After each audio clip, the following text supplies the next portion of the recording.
A Bíblia traz histórias e crônicas a respeito da história. São registros sucintos a respeito daquilo que aconteceu. E na história da Bíblia nós encontramos em muitos livros, por exemplo, os livros de Samuel e Reis e Crônicas, Atos dos Apóstolos. Bom, nessa história nós encontramos um rei chamado Ezequias, que reinou em Judá, um pedacinho pequeno que já estava diminuído de uma parte pequena que já estava dividida de todo o país de Israel. Israel já não era grande. A maior parte na divisão ficou com o norte. Judá ficou com uma pequena parte ao sul. Com o tempo, ainda essa pequena parte foi sendo reduzida. O rei Acaz foi um péssimo rei, quase acabou com o país. Não acabou porque Deus não quis, porque dele ainda haveria de nascer o Cristo. Mas o país já não representava mais nada diante do mundo. Aí se levanta um rei, filho do Acaz, jovem, chamado Ezequias. Ele resolveu buscar o Senhor e crer que Deus é poderoso para fazer milagres. Começou então a buscar a Deus, fez um propósito de buscar a Deus. E o que ele fez para nós é muito significativo e didático, porque o que ele fez é que pessoas no Brasil devem fazer hoje também. Em especial os líderes, aqueles chamados por Deus para liderarem a igreja ou ocuparem altos cargos no governo, devem estar fazendo a mesma coisa. O que é que o Ezequias fez? Eu vou citar alguns versículos aqui em 2 Crônicas, no capítulo 29. Versículo 20 diz que ele, o rei Ezequias, se levantou de madrugada, reuniu os príncipes da cidade e subiu à casa do Senhor. Você vê governante fazendo isso no Brasil? Se levantando de madrugada, convocando outros para buscarem a Deus. Você vê pastores, líderes, grandes homens de Deus fazendo isto, convocando os outros para começarem de madrugada a buscar o Senhor. Bem, continuando, ele convocou os líderes e os sacerdotes e resolveram fazer uma oferta a Deus pelo pecado, buscando o perdão de Deus para o país. Os sacerdotes mataram aqueles animais com o sangue deles, fizeram uma oferta ao Senhor pelo pecado para a expiação de todo o país, porque o rei tinha ordenado que se fizesse aquele holocausto e oferta pelo pecado por toda a nação.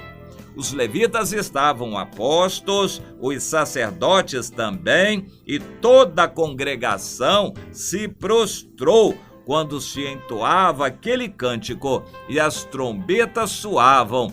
Tudo isto em volta do sacrifício que era queimado para Deus. Acabado de oferecer o sacrifício, o rei e todos os que se achavam com ele se prostraram e adoraram a Deus. Bem, a história continua e eu não vou ler mais, eu vou apenas citar para você coisas que aconteceram. Deus gostou. Deus gostou, aceitou aquela oferta pelo pecado, perdoou o pecado daqueles que estavam ali, sarou a alma do povo e começou a agir em relação ao país. O país que já estava praticamente arrasado e grandes impérios se levantavam. Ao sul, o Egito ainda era poderosíssimo, mas se levantava no norte um império chamado Assíria. A Síria era um império sem Deus, mas levantado por Deus. Você consegue entender isto? Deus é quem levanta governantes, mesmo aqueles que não querem saber de Deus. Deus tem propósitos. Deus levantou o faraó no Egito, Deus levantou Nabucodonosor na Babilônia e Deus levantou a Assíria. E esta Assíria viria a desempenhar um papel muito importante. Entre outras coisas, a Assíria representou a ameaça de destruir e acabar com a pequena Judá do rei Ezequias. Bom, mas Deus estava com Ezequias e agiu e livrou. E Ezequias, no final, acabou sendo famoso no mundo todo. Conseguiu constituir um exército poderosíssimo, mas não foi com seu exército que ele alcançou as grandes vitórias. Foi milagrosamente pelo Senhor. No final, morreu o rei Ezequias em paz, com um país poderoso, grande, nenhuma ameaça à vista, e o Senhor deu temor aos vizinhos. Eles temeram Judá, porque sabiam que Deus estava com o rei Ezequias. É o que o Brasil de nossos dias precisa, que alguém resolva orar, pagar o preço, jejuar, como Deus manda no livro de Joel, clamar pela nação, orar, confessando os pecados da nação. O Brasil é um país de pecado vivo aos montes. São pecados que estão sendo exaltados,